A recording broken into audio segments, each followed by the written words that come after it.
Hi, friends. So, I wanted to talk today about vicarious or secondary trauma, which often goes unnoticed or untalked about when we talk about trauma and is really, really important to bring into our consciousness. This is a kind of trauma that is often experienced by first responders, healthcare workers, and anyone in the helping fields. Therapy, etc. But it's not just those people that experience vicarious or secondary trauma. In this world where we're constantly bombarded with news stories from social media about disasters, it's really, really important to recognize the psychological effect that has and the physiological effect that has on our systems. We get emotional and psychological stress when we're exposed to the trauma experiences of others.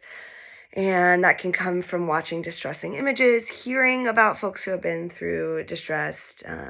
And that doesn't mean we hide away from realities on our planet. But we do want to be conscious of how they're impacting us, because if that does take us into trauma response, that's where we're closing off. That's where we're zoning out and numbing out, or getting so anxious that we can't do anything.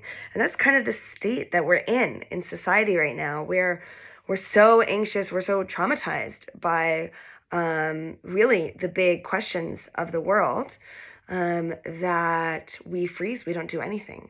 And I just want to share that this is normal, but they're tools that we can engage in to soften that trauma response, and to learn to be connected, to build capacity for being with folks and empathizing with folks who are in that trauma state, and holding our own stresses and the truth for what's happening inside of us.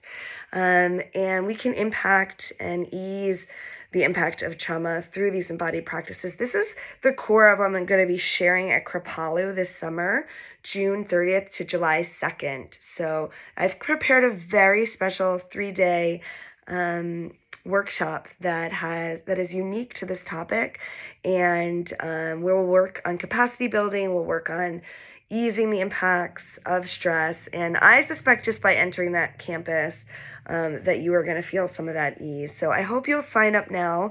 Again, it's June 30th through July 2nd, my weekend at Kripalu, and I'm very excited for what this can do for us as individuals, families, communities, and for our world.